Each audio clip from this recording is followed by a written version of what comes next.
Olá, tudo bom? No decorrer desses anos, nós temos falado bastante em nosso canal sobre metodologia científica, sobre construção de artigo científico e muitas pessoas perguntam, assim, mas de fato o artigo científico ele serve para todas as áreas? Por que é interessante? Ou por que a gente tem que ter esse hábito de ler o artigo científico? Bom, vamos por alguns pontos. Primeiro, nos artigos científicos, as construções ou a construção da informação, ela é realizada de forma sistemática, investigativa, baseado em autores. Então, a informação que a gente tem no contexto como um todo traz para a gente, remete o mais próximo que a gente pode ter de uma confiabilidade. Muito importante a gente pensar nisso, até pelas grandes informações que nós temos hoje, a facilidade das pessoas trabalharem bastante com achismos, bastante com informações que não necessariamente são históricas ou que possuem uma fonte correta. E sim, o artigo científico ele serve para todas as áreas. Ele serve para a gente compreender o mundo de uma forma, eu não digo verdadeira, porque não existe verdade absoluta, mas de uma forma que faz com que nós tenhamos uma construção de pensamento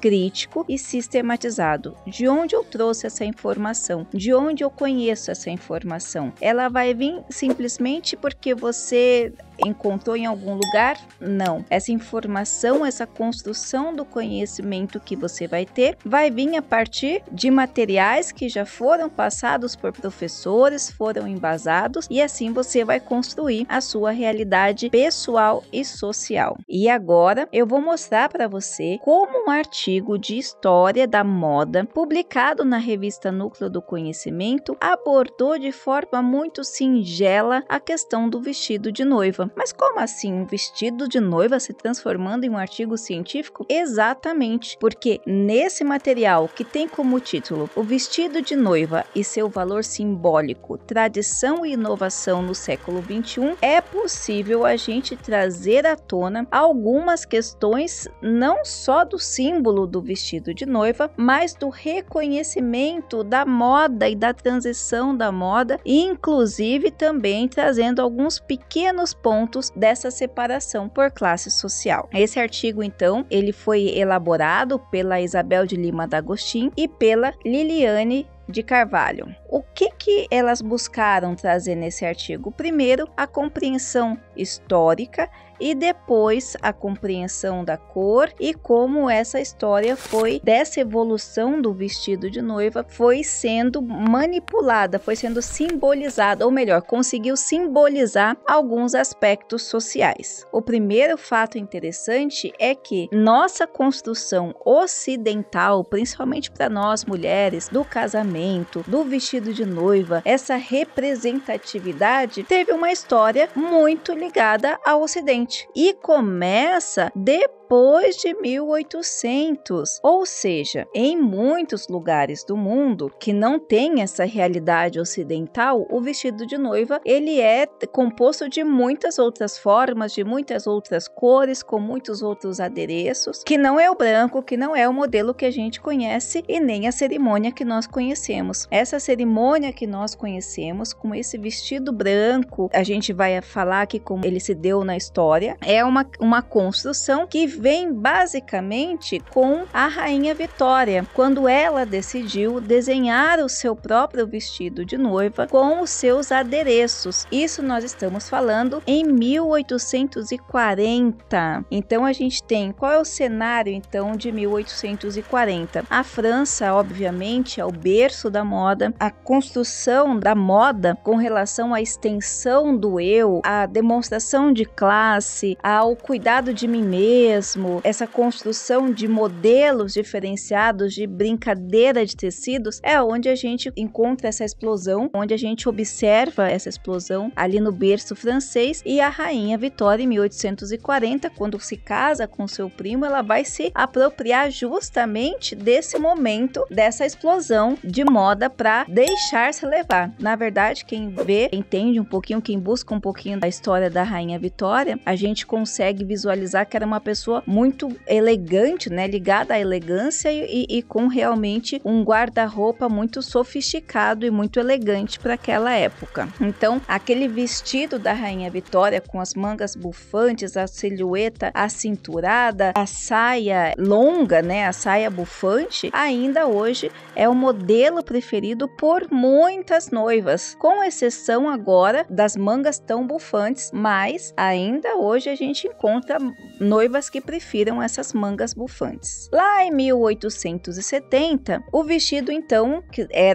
que foi construído, obviamente, uma rainha se casando, as noivas começam a copiar essa moda, né, esse sonho da rainha, mas tem uma mudança que os estilistas conseguiram fazer lá em 1870, que é essa gaiola que vinha principalmente na parte posterior. Então o vestido de noiva ele era pesado e com essa gaiola que tinha que ter aquela parte posterior bem pesada e bem grande. Era um sinônimo ali de ostentação, falando dessa evolução, até mesmo porque esse é aquele período daquelas vestimentas mais que começam a trabalhar com pedrarias, com coisas de destaque. E obviamente vestido de noiva é a cerimônia ali introduzida pela igreja, é uma cerimônia especial e as mulheres buscavam e ainda buscam manifestar, né, apropriar-se desse simbolismo para manifestar aquele desejo do eu e, é claro, do nível, da classe, do contexto que estão. O interessante é que o buquê que a gente conhece hoje, ele só foi introduzido em 1890. Quando a Rainha Vitória fez seu vestido, o buquê ele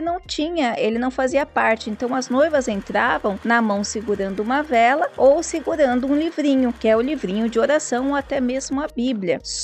E as flores, né? Porque flores é sinal de ornamento. Então essas flores ficavam no cabelo, pelo vestido. Então eu vou pedir para colocar aqui a foto do vestido da Rainha Vitória. Vocês vão ver que tem flores aqui, tem a cintura marcada. Mas em 1890 foi quando esses adereços da mão foram substituídos pelo buquê e até para tirar esse monte de flores que ficava pela noiva. Outro marco, então, do vestido de noiva nessa evolução foi na Primeira Guerra Mundial. Eu acho que o desencantamento, existem muitas literaturas falando sobre esse desencantamento da sociedade, principalmente do mundo ocidental, essa tristeza e essa busca, né, de recomeço, voltou, né, fez com que a gaiola deixasse de existir e as mulheres buscassem novamente aquele sonho de princesa, aquela ideia, né, da majestade, e vivesse aquele sonho. Teve uma mudança brusca lá na década de 60 com aqueles movimentos hippies, com aquela sociedade que estava se globalizando e os vestidos então começaram a ficar mais retinhos. Dentro desse momento aí da Primeira Guerra Mundial até a Segunda Guerra, passando pela Segunda Guerra, chegando lá em 1960, a gente tem algumas celebridades que vão trazer ali a inspiração para as noivas da época. Dentre elas, a Christian Dior, que começa a desenhar aquelas saias maravilhosas, com aquelas caudas maravilhosas, então ele brinca bastante com a saia em 1947. O casamento da Grace Kelly em 1956 é outro boom